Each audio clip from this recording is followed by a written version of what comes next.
Feliz sábado, né? É tão gostoso ver a igreja cantando, louvando ao nosso Deus.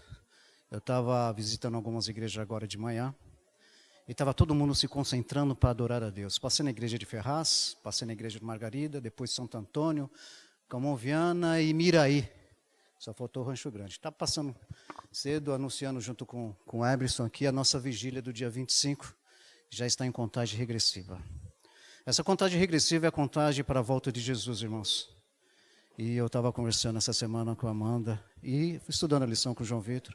Eu nunca vi tão perto e estou sentindo tão perto os passos de um Deus que se aproxima. Está muito próximo, está muito próximo. Temos que ter um olhar da fé, porque os acontecimentos estão escancarados às nossas vistas. E isso me dá uma sensação de euforia, de preocupação, claro, mas dá uma sensação de euforia, que muito em breve tudo isso que você, eu estamos passando, está com data, hora marcada para acabar. Meus queridos, hoje é um dia especial, um dia que se comemora o Dia do Pastor. E nesse momento eu quero fazer uma homenagem no momento da oração intercessora aqui e chamar o pastor Paulo, para que o pastor Paulo venha aqui à frente e chamar a sua pastora também. Cadê a pastora? Ela está por aqui, a pastora? Vou chamar a pastora também, porque não dá para ser pastor se não tiver uma guerreira do lado, né, pastor? É importante. Por favor, irmã. Hoje comemora-se o Dia do Pastor. Inclusive foi bem propício a música que nós cantamos. E eu quero passar uma mensagem aqui para a igreja e para o pastor. Eu gosto muito da passagem. Só para relembrar, muito tempo atrás, eu fui chamado para fazer teologia. Foi eu e o Maurício na época, né? E eu conversei, pensei bem, falei, não sei. E o Maurício foi. E hoje o Maurício é pastor, e hoje eu não sou pastor. Mas é o que eu quero dizer com isso. Vocação e chamado. O Maurício foi chamado. E também ele tem a vocação, todos sabem o Maurício. Você conversa com o Maurício, ele não fala com você outra coisa a não ser pregar o evangelho. Ele vive o evangelho na veia. E eu falei, não tem que ter vocação e tem que ser o chamado. E graças a Deus, Deus escolheu certo, chamou o Maurício e ele está aí na luta. Como também chamou o pastor, nos tempos jurássicos, né, pastor? Muito tempo atrás, no Velho Testamento. Tem uma passagem aqui de Isaías que eu gosto muito. Como são belos montes os pés daqueles que anunciam as boas novas, que proclamam a paz e trazem boas notícias, que proclamam a salvação. E o apóstolo Paulo ainda defendendo o seu ministério, e ele, citando Isaías, ele fala, e como pregarão se não forem enviados? Como está escrito, como são belos pés daqueles que anunciam as boas novas. Pastor Paulo, hoje celebramos não apenas a vida do pastor, mas também a vida da família pastoral que caminha lado a lado nesse precioso chamado. A missão não é vivida sozinho, meus irmãos. É compartilhada em casa, nos altares da fé e nos bastidores do ministério, onde orações silenciosas são palavras poderosas.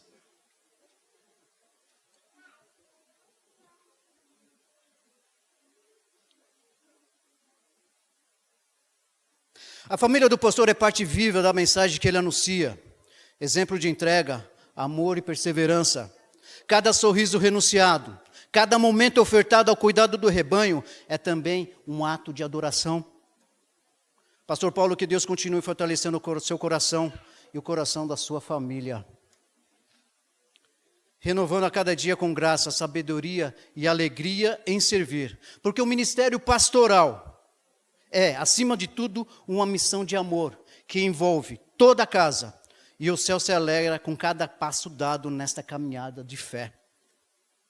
Com honra, gratidão e reconhecimento a você e a sua família que anunciam a vida e as boas novas do reino de Deus. Nós aqui, como a igreja de Poá, felicitamos aí nesse seu dia, o dia de vocês. Eu tenho certeza que o senhor não chegaria até aqui se não fosse pela nossa irmã também, né? Eu costumo sempre falar, E eu passei por várias dificuldades. Se eu não tivesse a minha companheira de todos os dias do lado, eu acho que eu sucumbiria. E eu tenho certeza do pastor também. Eu quero chamar aqui a Yara,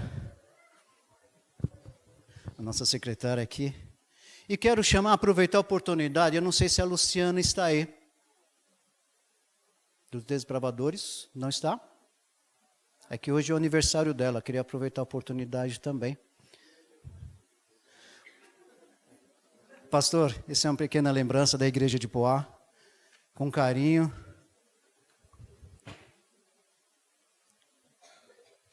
Vamos dar uma saudação para a família pastoral, irmãos? Isso. Fica aqui.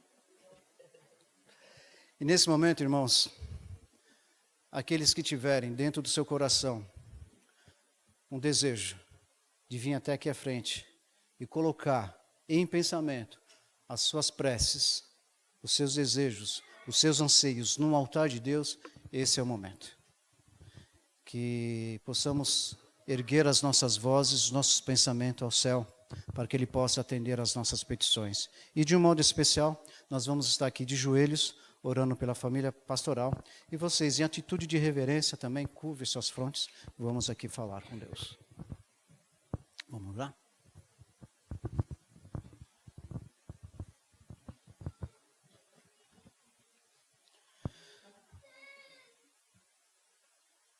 Santo e eterno Deus, nosso Pai que estás nos céus.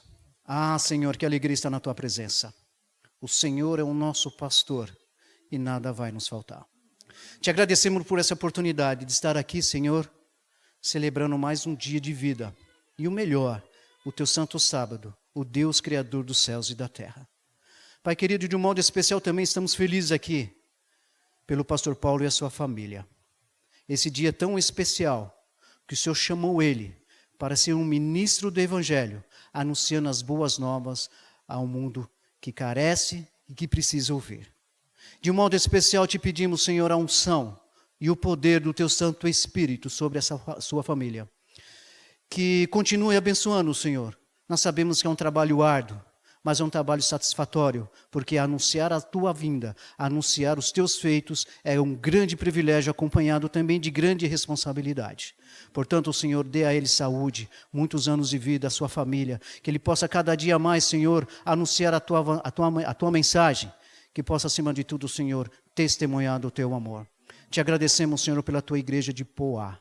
Te agradecemos porque a igreja está aqui, unida, Senhor, com todos os entraves, com todas as dificuldades, com todos os percalços, mas nós estamos aqui, Senhor, insistindo, Senhor, que o Senhor possa ouvir as nossas preces, possa ouvir as nossas orações, porque precisamos, Senhor, precisamos ouvir a Tua voz. De um modo também muito especial, os acamados da Tua igreja. São muitos, Senhor, são muitos. Todo dia nós temos notícia de pessoas precisando da cura física. Mas também não podemos deixar de falar da cura espiritual. Ah, Senhor, como precisamos muito, Senhor. Precisamos muito que o Senhor venha sarar as nossas feridas. E não é só física não, Senhor, é espiritual. Um pecado acariciado, um pecado que insiste em nos atormentar. Que o Senhor possa, Senhor, de uma vez por todas, Senhor, fazer com que esse pecado passe longe da nossa vida. E que nós possamos respirar já a atmosfera do céu. Faça-se presente em nosso meio nesta manhã e que a mensagem possa vir de encontro aos nossos corações e fazer uma transformação em nosso caráter antes que Cristo venha. Te rogamos e te pedimos e o perdão também dos nossos pecados em nome de Jesus, o ressurreto. Amém, Senhor.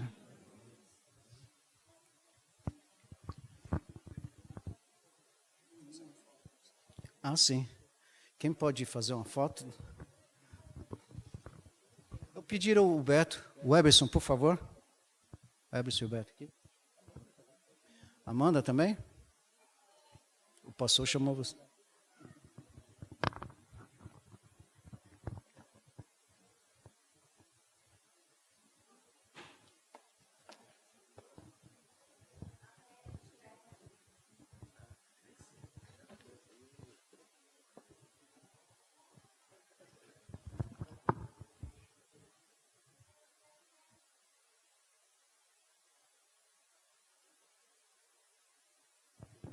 Obrigado.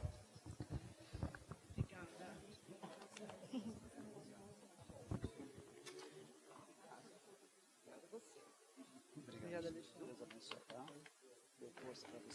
Só a gente sabe.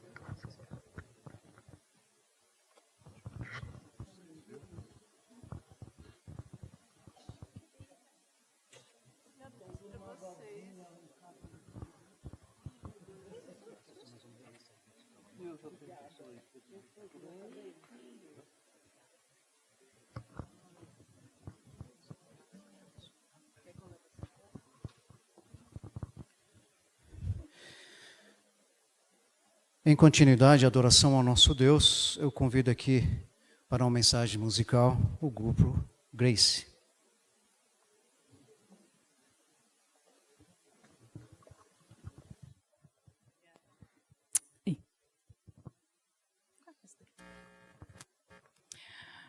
Paz, graça e paz, irmãos queridos. Glória a Deus. Bom sábado. É um prazer muito grande mais uma vez estar aqui. Quer dizer, mais uma vez não. Estou me apresentando mais uma vez, porque já comecei mais cedo. Mas é um prazer estar conhecendo essa nova igreja, essa casa do Senhor, tão linda, tão cheia, tão florida, de pessoas tão lindas que vieram com espírito de adoração ao nosso Deus. Amém? Eu vou me apresentar. O meu nome é Miriam. E no trio eu faço o soprano. Nós somos o trio Grace. E nós viemos acompanhados aqui com o filhinho da Damares, que já vai se apresentar. E o meu marido Guilherme, que tocou no violão logo cedo. Quem esteve aqui pôde presenciar. E é um prazer muito grande estar aqui para louvar e engrandecer o nome do Senhor. Amém? Amém. Bom dia, feliz sábado. É um prazer também estar aqui com vocês. Meu nome é Damares, faço parte, moro em Osasco. Comigo, meu filhinho, né, o Caio. Fala oi, Caio. E é isso, faço contralto no trio e que o nome de Deus seja louvado nesta manhã. Amém.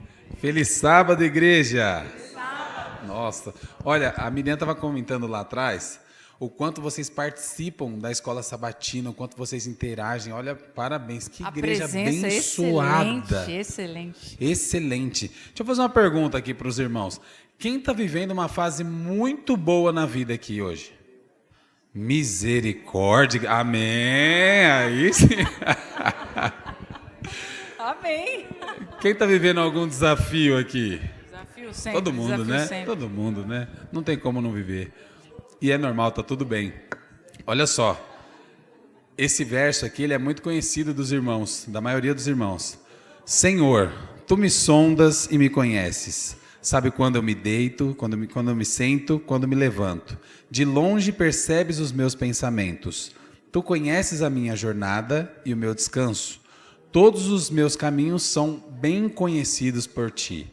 Antes mesmo que a palavra chegue até a minha língua, parte da minha língua, tu, Senhor, já a conheces inteiramente. Tu me cercas por trás e pela frente. Que palavra maravilhosa, né?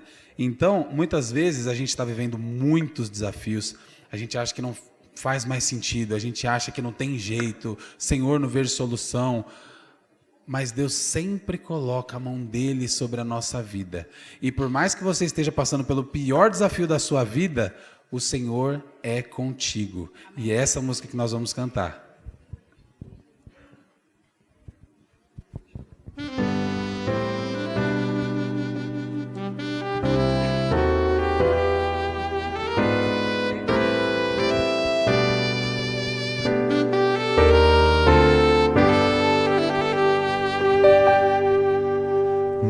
Já se vão e eu me lembro bem toda a dor que o medo me causou, toda lágrima no olhar, tristeza e pesar, mas também lembro que pôde me curar.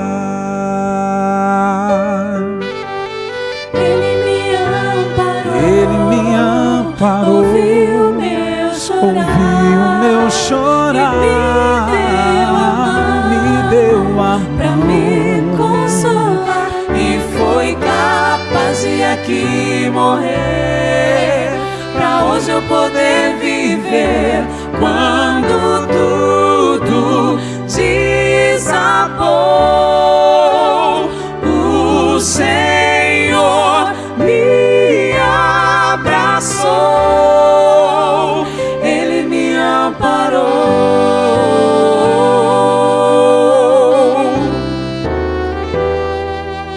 Podemos confiar nesse Deus maravilhoso que nos ampara, amém? Amém.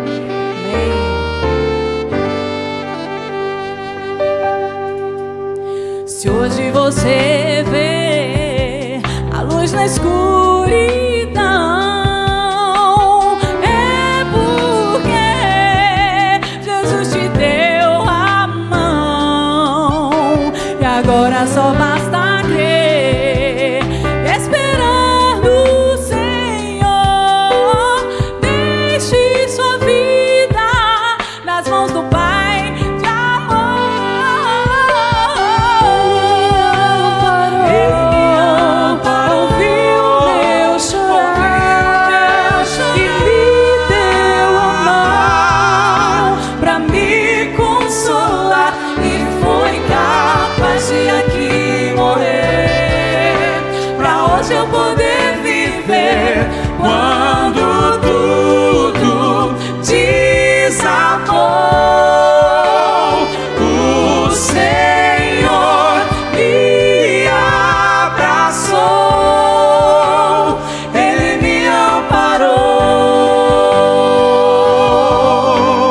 Ele me amparou, Ele me abraçou e me deu a mão pra não cair, pra resistir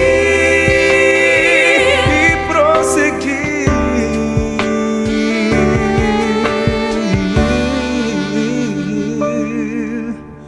Ele me amparou, ouviu meu chorar e me deu a mão pra me consolar, e foi capaz de aqui morrer, pra hoje eu poder viver Quando tudo desabou. O Senhor me abraçou, Ele me amparou, Ele me amparou. Quando tudo desabou, Quando o sol não mais brilhou, quando o sonho acabou, meu castelo desmoronou,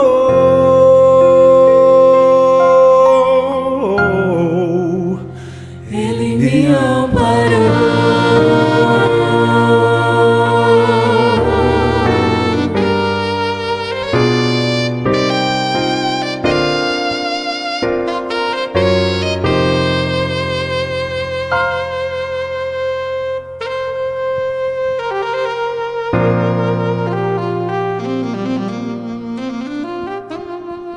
Amém? Amém. Glória a Deus.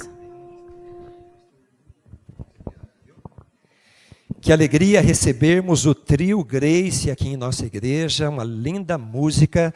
Eles ainda cantarão também no final.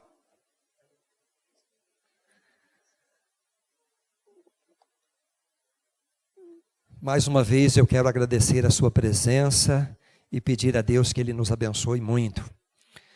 Agradeço o carinho, a homenagem que nos foi feita nessa manhã. Eu e minha esposa temos uma história na igreja, né? Ela se converteu muito jovenzinha, eu também. A gente se conheceu na igreja de Jardim Maringá, na zona leste de São Paulo. E lá na frente a gente iniciou um namoro, um noivado. Eu já estava no meu início do 3º ano de teologia.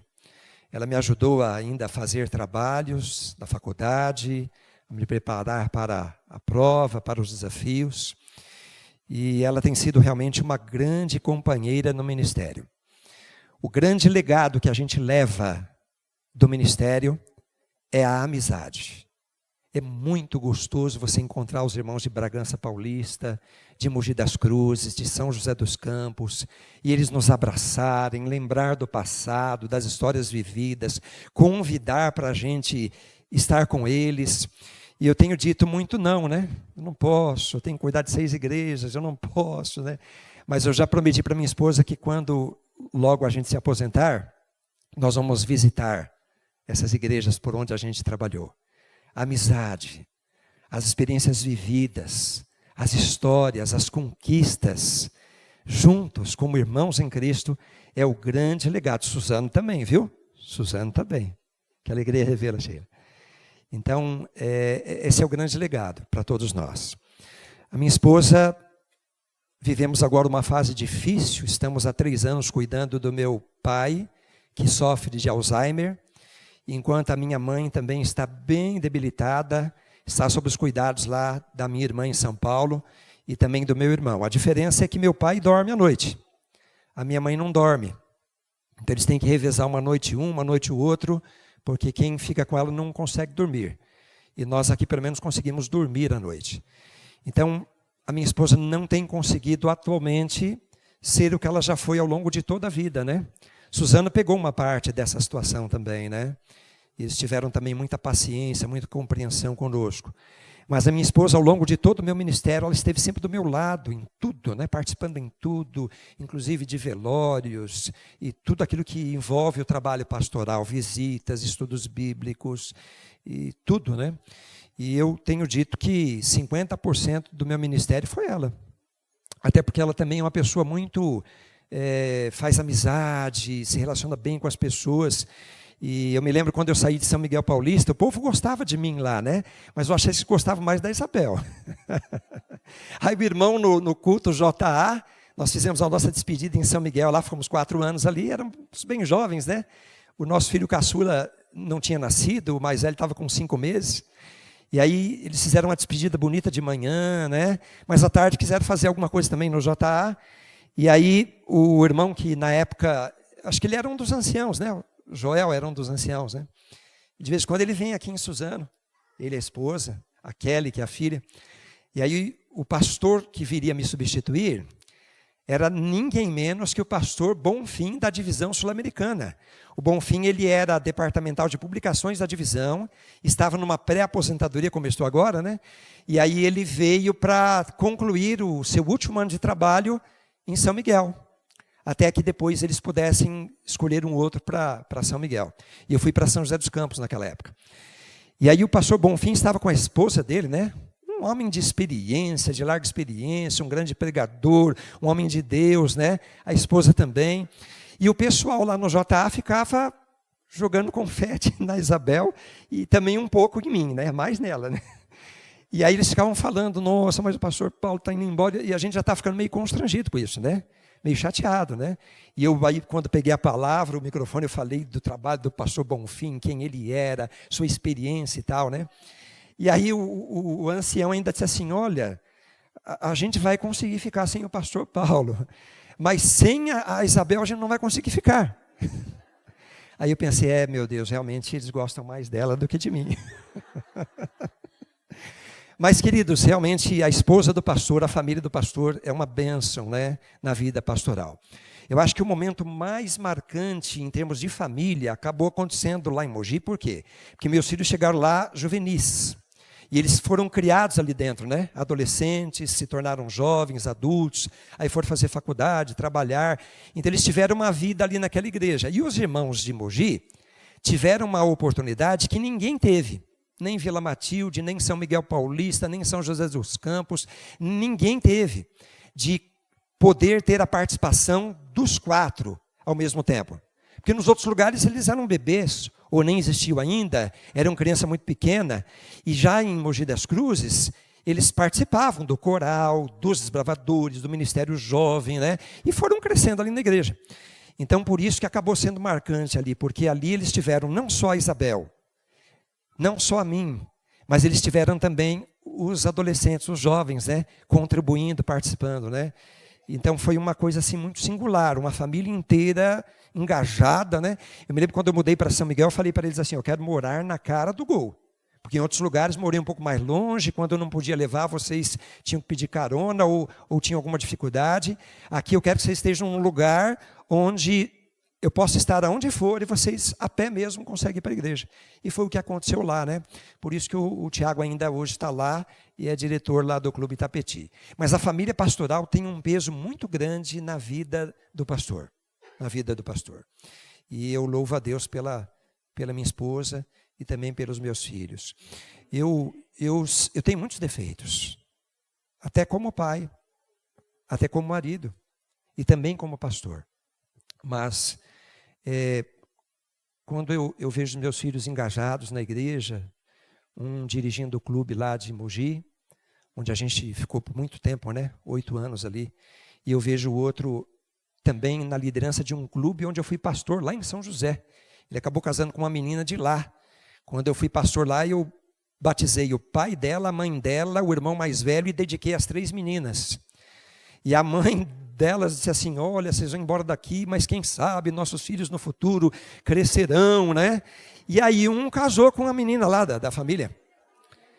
E ele está lá hoje no clube Estrela da Paz, lá em São José dos Campos, uma das igrejas que eu pastoreei. Ele, oi? A mãe foi profetisa, né? E aí então ele está lá, e eu ver meus filhos na igreja, né? Eles vão ser que nem o pai, ninguém vai ficar rico. Nem o pai, nem os filhos vão ficar ricos, né? Eles trabalham ligados à obra, trabalham... É para viver, para servir. Mas eles estão felizes, e isso me deixa feliz, né? Me deixa feliz. E vê-los engajados é uma bênção. E eu oro a Deus para que aqueles nossos filhos, os filhos da igreja, que um dia andaram nos caminhos de Deus, e por alguma razão se afastaram, para que eles possam ouvir a voz do Espírito Santo e possam retornar. Essa é a promessa de Deus. Ensina a criança no caminho que deve andar. Ela não vai esquecer desse caminho, mesmo que ela se afaste. E quando Cristo voltar, que eu, a Isabel, os meninos nossos e vocês todos entremos no lar eterno, na presença de Deus com as nossas famílias, com os nossos filhos. Amém por isso. Vamos abrir a palavra de Deus nesse momento? Vamos abri-la no livro do profeta Amós, capítulo 3, verso 7. Quando a palavra é aberta, Deus nos fala. Vamos ouvir então. Amós 3, verso 7. Certamente, o Senhor Deus... Vou esperar mais um pouquinho. Amós é mais difícil de achar, né? Ô pastor, tem que dar um pouquinho mais de tempo para as pessoas.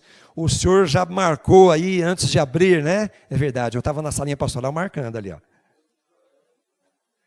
Amós fica depois de Joel e antes de Jonas, Obadias. Vocês acharam aí? Está projetado ali também, ó. Então vamos lá. Certamente o Senhor Deus não fará coisa alguma, sem primeiro revelar os seus segredos aos seus servos, os profetas. Que texto poderoso. Deus não faz nada sem primeiro avisar, anunciar. E Ele sempre fez isso através dos seus servos, os profetas. Você sabe que existe o profeta que recebeu revelação. Existe o profeta que recebeu, além da revelação, inspiração, claro. Mas há profetas que não receberam revelação e receberam só inspiração. E há profetas que não receberam revelação e nem inspiração para compor o cânon sagrado. Mas eles recebem inspiração para transmitir a palavra de Deus. Esses são os anciãos da igreja. São os pregadores da igreja. São os professores da igreja. São os pastores da igreja.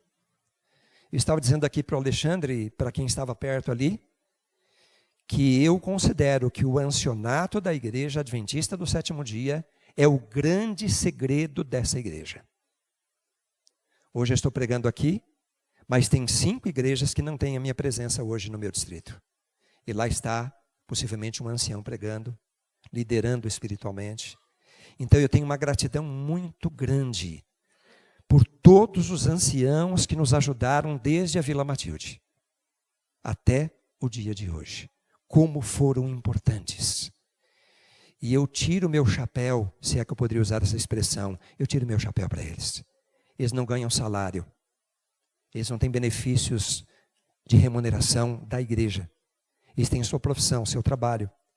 E eles fazem essa jornada espiritual para apoiar o pastor, para ajudar a instituição, a igreja adventista. E realmente eu vejo no ancianato da igreja, não só no ancianato, mas também no diaconato, nos ministérios diversos da igreja, eu vejo ali um combustível para que eu persevere, para que eu não desanime, para que eu acredite, para que eu continue. É um combustível o trabalho voluntário na minha vida. Eu estou falando isso aqui, não é a primeira vez. Eu sempre acreditei nisso. Eu sempre falei isso. E não é porque eu estou falando no microfone, porque eu falo lá em casa. Eu falo lá em casa. E os meus filhos, eles querem ser esses voluntários. Amém por isso. Que nós sejamos voluntários. Daqui a pouco eu vou me aposentar. Tá, tudo bem que eu vou ganhar salário de aposentadoria, mas eu vou ser um voluntário. Eu vou ser um voluntário. Eu falei para Isabel que eu quero continuar frequentando a igreja todos os domingos, todas as quartas, todos os sábados, culto jovem e semana de oração. Eu quero fazer isso. Porque se eu não fizer isso, Deus poderá dizer assim, mas então ele só ia lá porque ele tinha obrigação? Eu moro bem pertinho da igreja lá, na cidade ali do lado. Dá para ir a pé. E eu vou fazer isso. Estar lá na igreja. E nós deveríamos fazer assim. Colocar Deus no primeiro lugar da nossa vida. E nós demonstramos que Deus é o mais importante quando nós o priorizamos. Essa é uma verdade incontestável. Mas o texto diz que Deus não faz nada sem primeiro revelar, anunciar. Com que propósito Deus faz isso? Para nos trazer a informação, o conhecimento, para que nós possamos nos preparar para isto que Deus vai fazer ou realizar, e para que nós possamos anunciar para outros também, para que eles tenham a mesma oportunidade que nós estamos tendo. Por isso Deus anuncia. Nada acontece sem o anúncio de Deus. Nada acontece.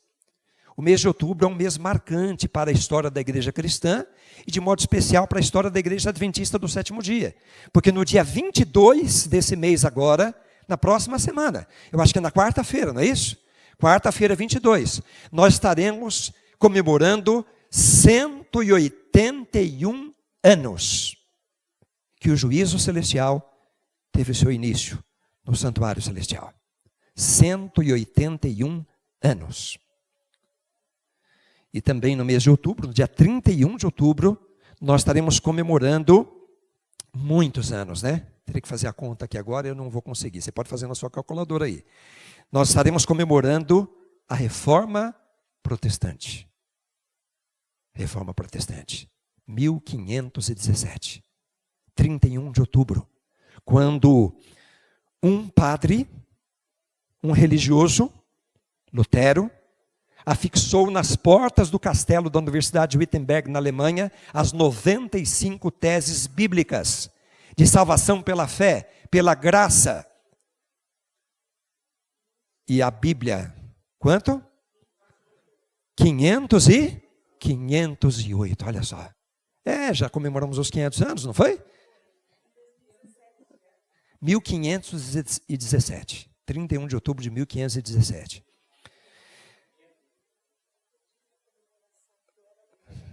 Eu tive na comemoração dos 500 anos. Você era luterana nos 500 anos. Olha aí. Que beleza. Então agora você comemora os 508 e mais os 181. Não é isso? Que coisa linda. Sola Escritura. Sola Gratia. Sola Fide. Fé, graça e autoridade da Bíblia. E nós tivemos a oportunidade de retornar para o conhecimento de Jesus Cristo, da salvação, da graça de Deus. E a Bíblia, a suprema autoridade, em nossa vida. Muito mais importante do que a tradição, do que a história, é a palavra de Deus. Olha que coisa linda. Você sabe que o movimento milerita, ele foi profetizado? Você sabia disso? Deus não faz nada sem anunciar. Foi profetizado o movimento milerita. Você sabe que William Miller, ou Guilherme Miller, americano, batista, ele liderou um movimento composto por 100 mil pessoas. 100 mil pessoas, na metade do século XIX. Entre eles, a gente pode dar destaque aqui para Samuel Snow, que foi um grande parceiro dele. A gente pode dar destaque aqui para Josué Raimes, que era um editor, que publicava aquilo que o millerismo ensinava. Nós podemos dar destaque aqui para Charles Fitch, um pastor dedicado. Também para Josias Litt, que tinha habilidade para desenhar gravuras. Meu filho tem lá na parede do quarto dele o quadro profético do movimento millerita. Ele tem lá uma réplica, né, do original. Ele esteve visitando o Centro White e aí ele quis adquirir. Meu filho é amante da história, né? E ele então colou lá. Eu estava com ele essa semana dizendo assim, nossa, mas a contribuição do movimento millerita para a interpretação das profecias de Daniel foi uma coisa gigante, né? Hoje é fácil a gente falar sobre isso. Difícil era na época deles lá. Impressionante o quadro profético do Miller. Daria para a gente usar hoje. Impressionante. 100 mil pessoas. Pessoas simples, pessoas com responsabilidades na sociedade, pessoas de poucos recursos econômicos, pessoas de grandes recursos econômicos, se uniram numa mensagem, numa profecia, numa promessa, numa esperança.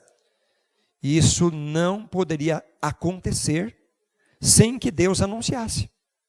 E quando você abre o livro de Apocalipse, no capítulo 10, você encontra ali a profecia do movimento millerita. Ela está ali.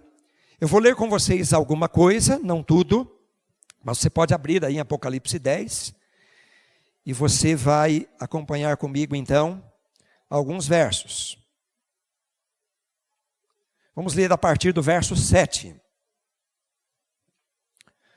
Mas nos dias da voz do sétimo anjo, quando ele estiver para tocar a trombeta, cumprir-se-á então o mistério de Deus, segundo ele anunciou aos seus servos, os profetas. A voz que ouvi vinda do céu, estava de novo falando comigo e dizendo, vai, toma o livro que se acha aberto na mão do anjo em pé sobre o mar e sobre a terra. Fui, pois, ao anjo, dizendo-lhe que me desse o livrinho. E ele então me falou, toma-o, devora-o, certamente ele será amargo no teu estômago, mas na tua boca será doce como mel. Tomei o livrinho da mão do anjo e devorei, e na minha boca era doce como mel. Quando, porém, comi, o meu estômago ficou amargo. Então me disseram, é necessário que ainda profetizes a respeito de muitos povos, nações, línguas e reis. Eu aprendi sobre essa profecia quando eu tinha ainda 16 anos. Eu era um jovenzinho na igreja lá de Jardim Maringá. E naquela época Deus colocou no meu coração que eu deveria dar estudos bíblicos e conduzir pessoas a uma decisão para a salvação. E eu tive essa oportunidade ainda como garoto ali, 16, 17 anos, de preparar algumas pessoas para o batismo. E Deus colocou no meu coração essa paixão, né? O evangelismo público, ele é muito bom, e vai acontecer aqui. Mas o evangelismo pessoal é o método de Cristo. Fazer amizade com as pessoas, abrir a palavra de Deus a elas, testemunhar para elas, orar por elas. E o evangelismo pessoal é uma paixão na minha vida.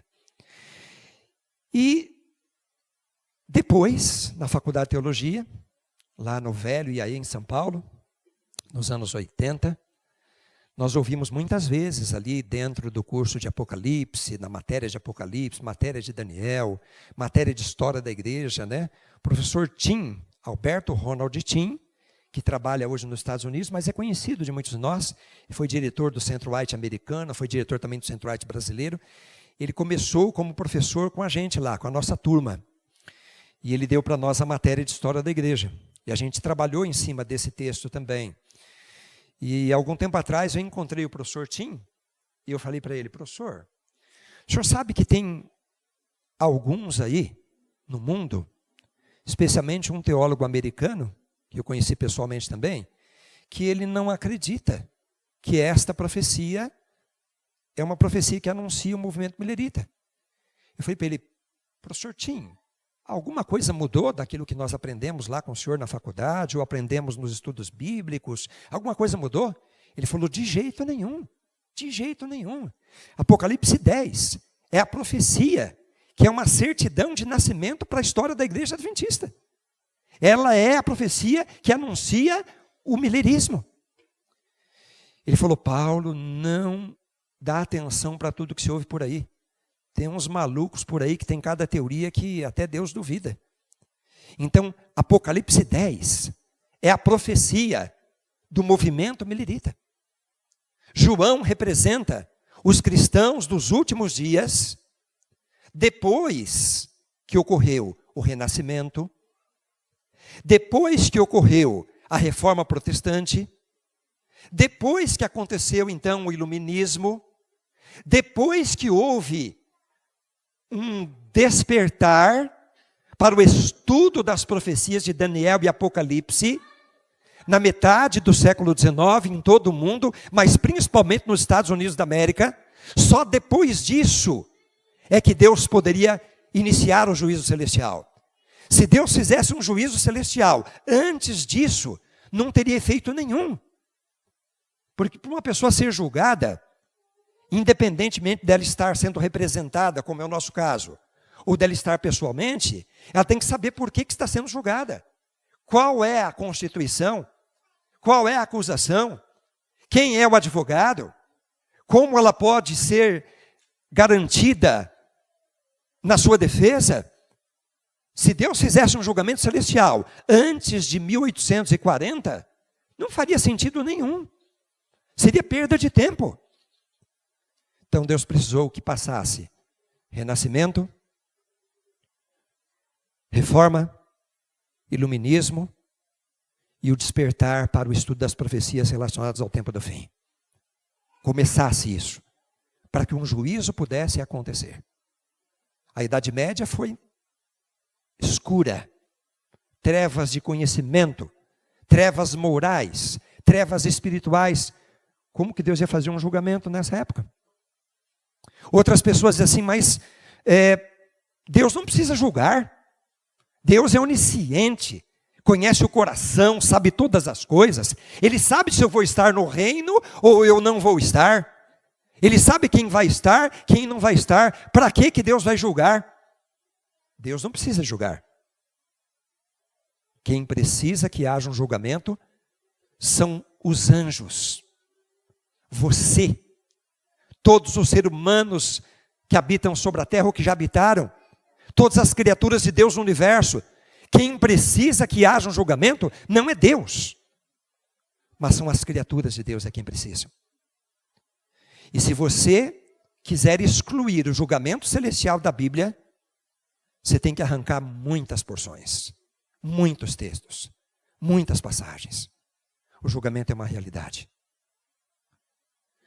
O livro de Daniel foi selado. Nem tudo que Deus revelou para Daniel, ele entendeu completamente. Muita coisa ele entendeu, mas nem tudo. O livro foi selado. Está lá em Daniel. Sela as palavras dessa profecia. Guarda para o tempo do fim. Nos últimos dias o saber se multiplicará e o livro será esquadrinhado. Apocalipse capítulo 4 e 5 nos mostra que somente Jesus é digno de desatar os selos da profecia. Apocalipse é a revelação de Deus. É o desatamento do selo profético sendo aberto, sendo esquadrinhado o texto profético, a profecia. E você sabe que nos Estados Unidos, o batista William Miller começou a estudar Daniel e Apocalipse. As profecias relacionadas ao tempo do fim, a volta de Jesus, o suposto fim do mundo, o suposto recomeço do reino de Deus, da vida eterna. E aí ele estudou a profecia das 2.300 tardes e manhãs. Até 2.300 anos, partindo de um ponto de partida, que foi a ordem para reconstruir Jerusalém na volta do cativeiro. Acrescentando 2.300 anos, ele chegou ao ano de 1843 para 1844. Estava tudo certo na interpretação profética, nos cálculos proféticos. Só havia um erro. Um erro. O erro era o evento. O evento. Ao final dos 2.300 anos, pela profecia, Jesus continuaria sendo nosso advogado no santuário celestial, mas assumiria também agora o papel de juiz. E o juízo celestial, tão anunciado na Bíblia, começaria. Mas William Miller interpretou que seria o dia da volta de Jesus. Ele errou quanto ao evento, mas não errou por acaso. Isso foi anunciado pela profecia. O desapontamento pelos quais os cristãos mileritas passavam está aqui anunciado em Apocalipse 10. Uma mensagem doce como mel. Imagina quem viveu esses últimos anos aí, até 1843, 44. Que coisa mais doce, que coisa mais maravilhosa. Saber que Jesus estaria às portas, chegando. Morte nunca mais, sofrimento nunca mais, pecado, tristeza ou dor. O sentimento que havia naquela época era assim: nossa, eu não tenho nem que preocupar agora em terminar minha faculdade. Eu não tenho nem que preocupar em juntar dinheiro. Eu não tenho nem que chorar, sofrer porque perdi um ente querido. O pastor Charles Fitt, ele, pregador do movimento milerita, nas séries de conferências realizadas por esses que eu mencionei, né? Mencionei 5 nomes aqui marcantes. Ele testemunhou a conversão de muitas pessoas. E no inverno, o pastor Charles Fitt entrou em água gelada para batizar cerca de 100 pessoas, no mesmo momento, convertidas à crença do movimento milerita da breve volta do Senhor Jesus. E tinha data, né? Para o movimento milerita tinha data. Para nós não tem, não está na Bíblia isso. Mas eles interpretaram só o evento de forma errada. Pastor Charles Fitt terminou o último batismo, já doente, com tremor. Logo veio a febre. Muito provavelmente uma pneumonia terrível, que generalizou. E ele morreu. Depois de batizar 100 pessoas, ele morreu. Mas no velório do pastor Charles Fitt, nem a viúva estava chorando. Não é porque não amava, não. É porque, para que chorar? Se daqui a algumas semanas Jesus vai voltar e o nosso chefe de família, marido, pai, vai ressuscitar. O velório de Charles Fitt parecia uma festa de aniversário. Para que chorar? Doce como mel. Doce como mel. Mas quando chegou o dia e Jesus não voltou, houve amargor. Amargor. Imagina alguém que vendeu sua casa, que abandonou seu trabalho, que empreendeu todos os seus recursos para publicar e distribuir literatura, ou investir o seu dinheiro todo, né? Não é uma parte, é todo, no anúncio da volta de Jesus. Amargor. Imagina a viúva de Charles Fitt, os filhos de Charles Fitt, que nem choraram no velório. E agora Jesus não voltou. Miller acreditava que Jesus voltaria entre 1843 e 1844. E quando esse prazo chegou, e Jesus não tinha voltado ainda, Samuel Snow entendeu que haveria uma tardança, como acontece na parábola das 10 virgens. Tardou o noivo. E aí foi batido o martelo, 22 de outubro de 1844. Esse foi o dia do grande desapontamento. A profecia se cumpriu.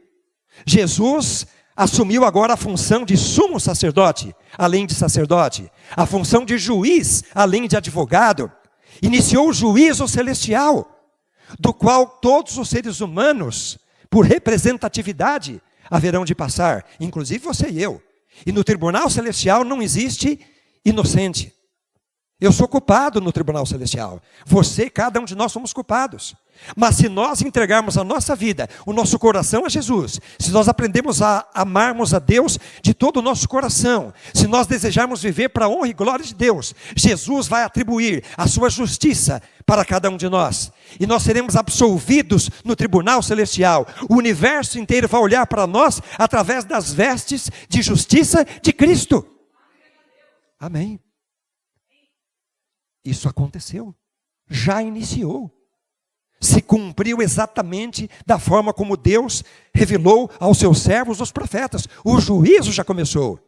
Em algum momento nós teremos o nosso caso lá, mas Jesus é o nosso advogado, e Ele também é o nosso juiz, e Ele jamais perderá a nossa causa, se nós nos entregarmos completamente a Ele, totalmente a Ele. Mas o movimento milerita não tinha entendido isso. E houve um terrível desapontamento quando amanheceu o dia 22, quando chegou a meia-noite do dia 22, em tese, 23 agora, e Jesus não veio. Terrível amargor, terrível decepção. É verdade que Deus não deixou esse povo totalmente ao léu, desolado, desesperançado, não. Deus despertou nesse povo o desejo de orar profundamente, o desejo de estudar profundamente, e Deus iria restaurar ainda algumas verdades que ainda não haviam sido restauradas através desses mileritas desapontados e confortados. A reforma protestante foi tremenda. As portas se abriram para a palavra, para Jesus, para a graça, para a fé, mas ainda havia algumas outras verdades que ainda precisavam ser restauradas. E Deus usaria esse povo, esses mileritas desapontados, mas confortados por Deus, pela palavra de Deus, pela esperança. E um deles, chamado Hiram Edson, caminhando por um milharal, indo na companhia de mais 2, para levar nas fazendas, nos vilarejos, uma oração, um abraço, um conforto, para visitar os desapontados. Eram 100 mil, precisava de muita gente. E estavam em 3. E caminhando no milharal, tão concentrados, pensando aonde haviam se equivocado, o que foi que aconteceu, que eles estavam tão distraídos, estavam juntos, mas é como se estivessem sozinhos. E 2 deles continuaram caminhando. Hiram Edson ficou parado. E nesse momento, ele teve um lampejo de revelação, aonde ele viu o juízo celestial começando. E aí a ficha caiu. Tudo estava correto. A profecia estava correta. A data correta. Mas não era a volta de Jesus. Era o início do juízo.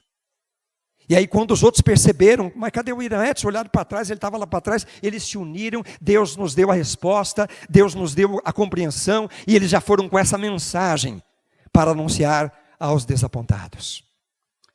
Nasceram grupos distintos daí. Um grupo deixou de acreditar em Deus, infelizmente. Deixou de acreditar na palavra de Deus. Deixou de acreditar na volta de Jesus. 100 mil. Nós estamos falando de 100 mil pessoas. Então um grupo duvidou que Jesus vai voltar. Abandonou sua fé. Um outro grupo continuou marcando datas para a volta de Jesus. E tem gente que marca até hoje. Eu, quando era pastor de São Miguel Paulista, tinha um grupo lá na região ali de São Paulo, que eles escreveram um livro chamado Contagem Regressiva para o ano 2000. Um livretinho. Eu tinha até um tempo atrás esse livrinho ainda. E tinha uma irmã lá de São Miguel que se envolveu com isso, né? E ela falava, pastor, o senhor tem que pregar mais pesado, mais forte, tem que advertir o povo, porque Jesus vai voltar no ano 2000 e o povo está dormindo. E eu falei, irmã, temos que fazer isso que a senhora está falando, mas não é para o ano 2000, tomara que seja para agora. 94, 95, né? Mas não podemos marcar uma data. Não podemos. Não, mas agora não tem erro, é o ano 2000. E depois eu fui embora em 95 para São José dos Campos, né? Depois de muitos anos eu encontrei, acho que foi na reinauguração de São Miguel, né? Na reinauguração de São Miguel agora, eu encontrei a Mandalva lá. E eu vi que ela estava firme na fé. Eu fiquei feliz, né? Ela esperou para o ano 2000, Jesus não voltou, mas ela não desanimou, né? Ela continua lá. Então tem gente marcando data até hoje. Quando é tão claro, o livro de Atos dos Apóstolos está claro isso. Não podemos marcar um dia e uma hora. Temos os sinais. Os sinais mostram, revelam, apontam. E um terceiro grupo passou a ser denominado Movimento Adventista. Você sabe o significado da palavra adventista, né? Advento significa a volta. Então, adventista é aquele que aguarda a volta. O milerita era adventista, porque ele aguardava a volta. Não é assim? Quem aguarda a volta de Cristo é adventista, aguarda o advento. E aí o que aconteceu? Esse grupo se uniu em oração, em estudo da Bíblia. E eles foram redescobrindo verdades importantes que ainda não haviam sido restauradas, recuperadas ao longo da Idade Média. A profecia de Daniel dizia o seguinte, haverá um poder político-religioso que vai deitar por terra a verdade, que vai mudar a lei de Deus, que vai perseguir os fiéis de Deus. Então muitas verdades haviam sido lançadas por terra. E Deus agora usava esse povo remanescente aí do movimento milerita, esse povo agora chamado de movimento adventista, para orar, para estudar, para aprender, para ensinar. E foi assim que nasceu então, em 1863, a Igreja Adventista do Sétimo Dia. Lá em Michigan, nos Estados Unidos. A primeira conferência geral da Igreja Adventista foi na cidade de Battle Creek. Nasceu a Igreja Adventista. Você sabe, nós somos adventistas porque nós cremos na breve volta de Jesus. E nós somos adventistas do sétimo dia, porque nós cremos que a salvação é pela graça somente, pela fé no sacrifício de Jesus, mas essa graça que nos resgata, que nos salva, ela nos transforma em pessoas de nova vida, fiéis, obedientes, guardadora dos mandamentos, inclusive fazendo do sábado o dia do Senhor bíblico, o dia de adoração. Você é adventista do sétimo dia, porque você crê na volta de Jesus e você obedece a Deus e santifica o sábado. Amém por isso? Amém? O meu filho, ele é amante da história, né? Hoje ele está lecionando a história. E um dia, nós estávamos conversando, e meu filho disse assim, pai, a jornada cristã é como uma maratona. Muito mais importante do que quando você começa, é como você termina. Eu não perguntei para ele se ele leu isso em algum lugar, ou se foi uma ideia que Deus colocou no coração dele. Mas eu falei, filho, que coisa linda isso. Isso é a verdade mais pura. A vida cristã é como uma maratona. Muito mais importante do que como eu largo, como eu inicio, como eu saio, como é o meu start. É lá na frente, como eu concluo, como eu termino. Assim é a vida cristã. Os mileritas que abandonaram a sua fé, no momento do desapontamento, eles não chegaram no final da maratona. Eles começaram muito bem, muito fervorosos, priorizando a volta de Jesus em suas vidas, aguardando a volta de Jesus, usando os seus recursos para anunciar, para divulgar. Eles começaram muito bem, mas eles não concluíram a maratona. Eles não concluíram. A história revela que Guilherme Miller não teve tempo de ser adventista do sétimo dia. Mas a história revela que ele ficou quase sem visão, inválido na sua velhice. E as pessoas visitavam Guilherme Miller e perguntavam: e aí, Guilherme Miller, quais são as boas novas agora? Você tem uma nova luz? E ele dizia: tenho sim. Uma nova data para a volta de Jesus eu tenho. E aí diziam para ele: não, Guilherme, mas nós não podemos marcar outra data. Já erramos uma vez, não podemos marcar. E ele dizia: essa agora não tem erro. A data da volta de Jesus, eu tenho que estar preparado para a volta de Jesus hoje, agora. E se ele não vier hoje, agora, amanhã eu tenho que estar preparado também. Na semana que vem, preparado também. E assim ele descansou em Cristo. Ele chegou ao fim da maratona.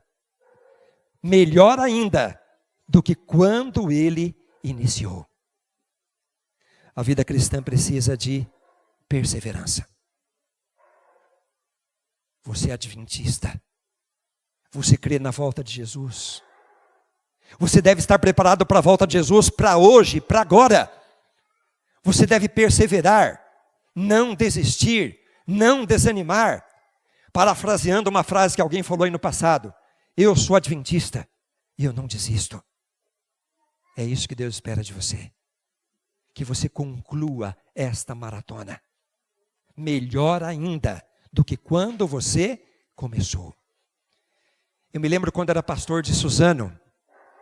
E a Raquel foi diretora do Ministério da Mulher por vários anos, a Raquel. Ela era gerente do restaurante Nutrisson, no viaduto 9 de julho, lá em São Paulo. Você já almoçou lá? Rapaz, se eu te contar que eu almocei lá quando era office boy com 15 anos, e depois eu almocei lá com a Raquel gerente,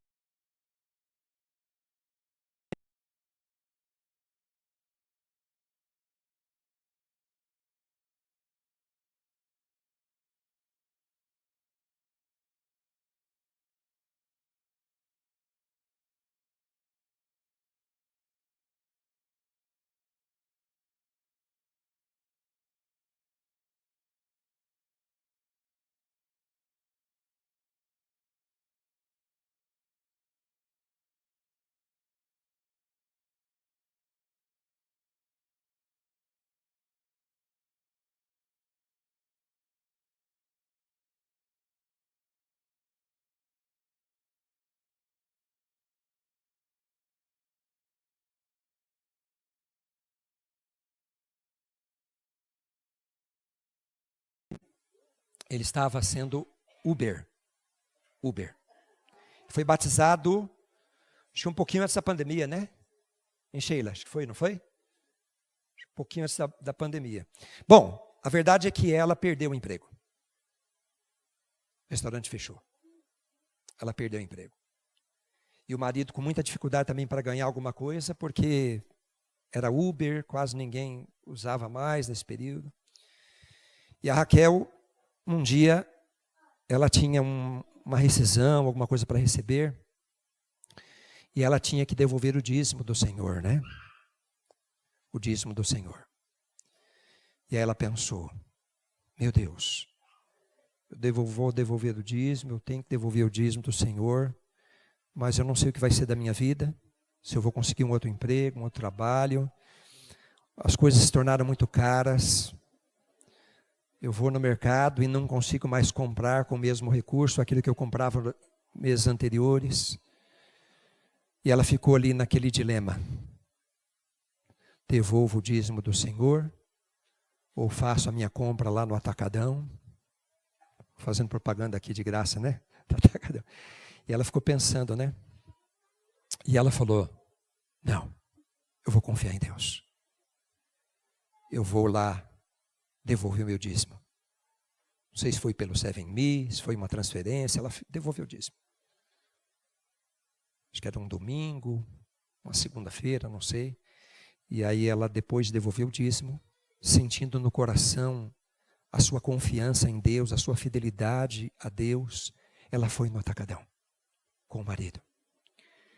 E ela fala que ela tinha uma calculadora na mão, uma lista, uma caneta, e ela ia pegando os itens nas prateleiras, colocando no carrinho, somando, e ela tinha certeza de que ela ia, com o dinheiro que ela tinha, pegar muito menos do que pegou em meses anteriores, ali 2, 3 meses anteriores. E ela calculava tudo antes de chegar no caixa e falava assim, não, dá para pegar mais alguma coisa. E ela pegava. Calculava, não, dá para pegar mais alguma coisa. Ela fala que não sabe explicar como. Mas ela fala que saiu do atacadão. Aí eu falei para ela, então eu vou começar no atacadão agora também. Ela falou que saiu do atacadão com muito mais compras do que nos 2 meses anteriores. E o dinheiro foi suficiente para ter devolvido o dízimo e para ter conseguido tudo aquilo que ela precisava em pandemia para saciar a sua família. E ela deu esse testemunho. Esse testemunho foi até gravado e foi distribuído por aí, o testemunho dela. É porque na igreja de Deus há pessoas de fé, como a Raquel e como você, que a obra de Deus prospera. Que o evangelho é anunciado. Que muito logo Jesus voltará. Por causa de pessoas como a Raquel e como você. Que Deus tem uma igreja. E as portas do inferno jamais prevalecerão contra ela. A igreja de Deus vai triunfar com Cristo. Não podemos marcar um dia. Mas muito em breve Jesus voltará. Viva hoje como se fosse o dia da volta de Jesus. Esteja hoje preparada para a volta de Jesus, como Miller esteve. E quando ele vier, você será um cidadão, uma cidadã do reino de Deus. Que coisa maravilhosa. Nunca se esqueça disso. Eu nunca mais vou me esquecer disso. Que eu ouvi do meu filho. A vida cristã, a jornada cristã é como uma maratona. Muito mais importante do que como você começa, é como você termina. Por isso eu sou adventista do 7º dia. E eu não vou desistir. Amém? Não desista. Não desista. Que Deus nos abençoe. Nós agradecemos a Deus pelos 181 anos da história do início do juízo celestial. E vamos dar para Jesus a nossa vida, a nossa culpa, os nossos pecados, a nossa perdição. Vamos dar tudo para Jesus. Vamos viver para a honra e glória de Jesus. E Ele vai nos absolver no tribunal celestial. Terminada essa obra, Ele voltará. Já falei demais. Vamos ouvir agora o trio. O trio Grace. Se é esse o seu desejo, enquanto eles vão cantar, você se coloca de pé, dizendo para Deus, eu sou adventista do 7º dia, e eu não vou desistir nunca. Eu quero perseverar, concluir a minha jornada cristã perseverantemente.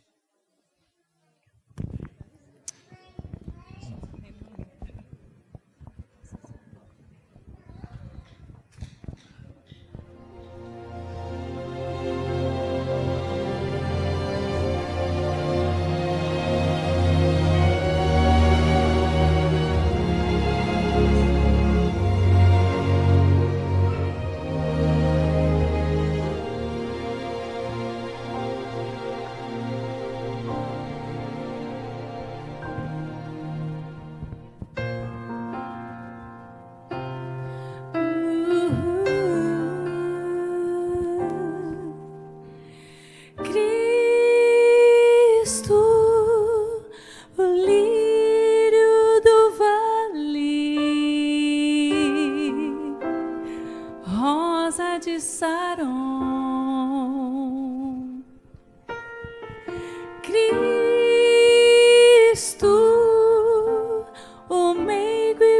pastor, amigo e bom irmão, o Pai da eternidade, Cristo, o grande general, o Pai de amor eterno, Cristo, o vencedor do mal. Com amor e com poder, Cristo dá o seu perdão. Ele é vida, basta crer, é verdade e salvação. Este nome é eficaz, nome igual jamais foi visto. Este nome traz a paz, Cristo.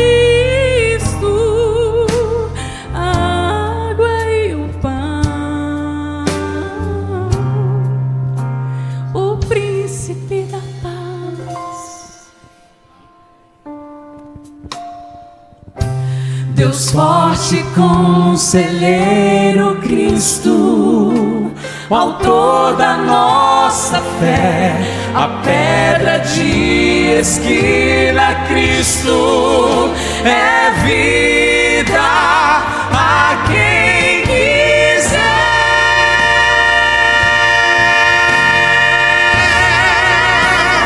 Com amor e com poder, Cristo dá o seu perdão. Ele é vida, basta crer, é verdade e salvação. Este nome é eficaz, nome igual jamais foi visto. Este nome traz a paz, Cristo.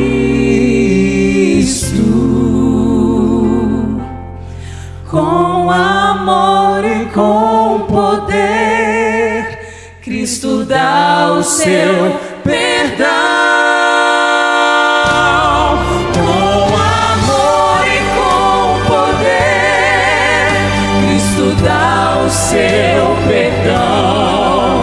Ele é vida, basta crer, é verdade e salvação. Este nome é eficaz, nome igual jamais foi visto. Este nome traz a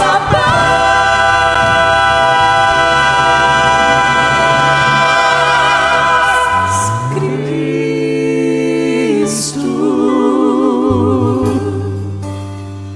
Oh, Cristo.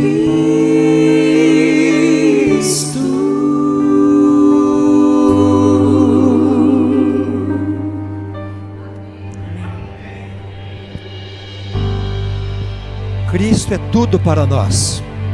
Eu ficaria ouvindo vocês o dia todo aqui, viu? Deus seja louvado aí pelo ensaio, pelo preparo, pela execução de vocês para a honra e glória de Deus. Você pode subir no púlpito para pregar sobre diversos assuntos. A igreja adventista é uma igreja eclética.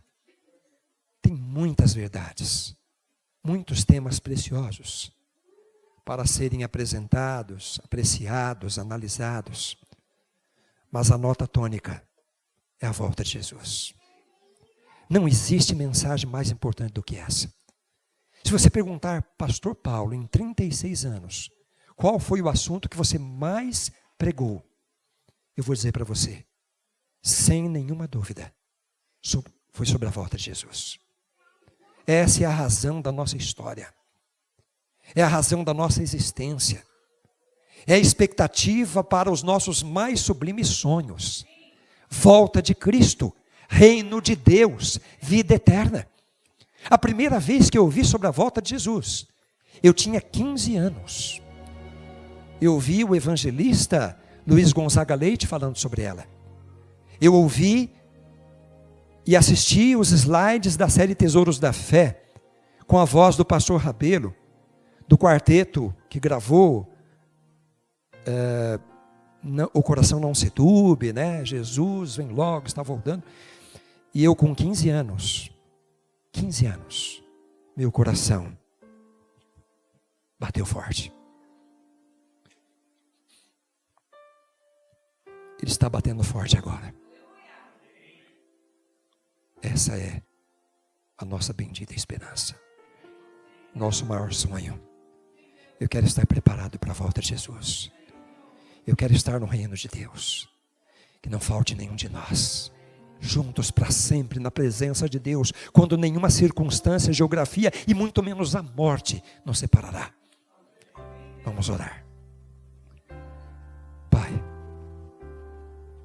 muito obrigado, Senhor. Porque o Senhor não faz nada sem revelar, sem anunciar. Obrigado, Senhor, pela história do movimento Milerita. Obrigado, Senhor, pelos 181 anos que o juízo celestial, verdadeiro e bíblico já começou. Jesus é o nosso advogado, Senhor. Queremos entregar a Ele nossa vida, nos entregar completamente a Ele, e Ele vai nos absolver no tribunal celestial, vai colocar sobre nós a sua justiça. Mas, Senhor Deus, volta logo, Jesus, para nos livrar da morte, da doença, do sofrimento, da angústia e da dor, para nos dar o reino, a vida eterna. Essa é a nossa bendita esperança, esse é o nosso grande sonho, Senhor. Por isso hoje nós vamos estar preparados para a volta de Jesus. Nada será mais importante para nós do que a salvação, do que a vida eterna, do que aguardar e anunciar a volta de Jesus. Desde 1863, mais de 20 milhões de pessoas já se uniram a esta esperança. Nos usa, Senhor, para prepararmos um povo para a volta de Jesus. Cristo é tudo para nós. Ele é o alfa, é o ômega. Ele é o pão da vida. Ele é a água da vida. Ele é a porta. Ele é o caminho. Ele é a ovelha. Ele é o advogado e juiz. Queremos viver para Ele, Senhor, pelo resto da nossa vida. Em nome de Jesus oramos. Amém.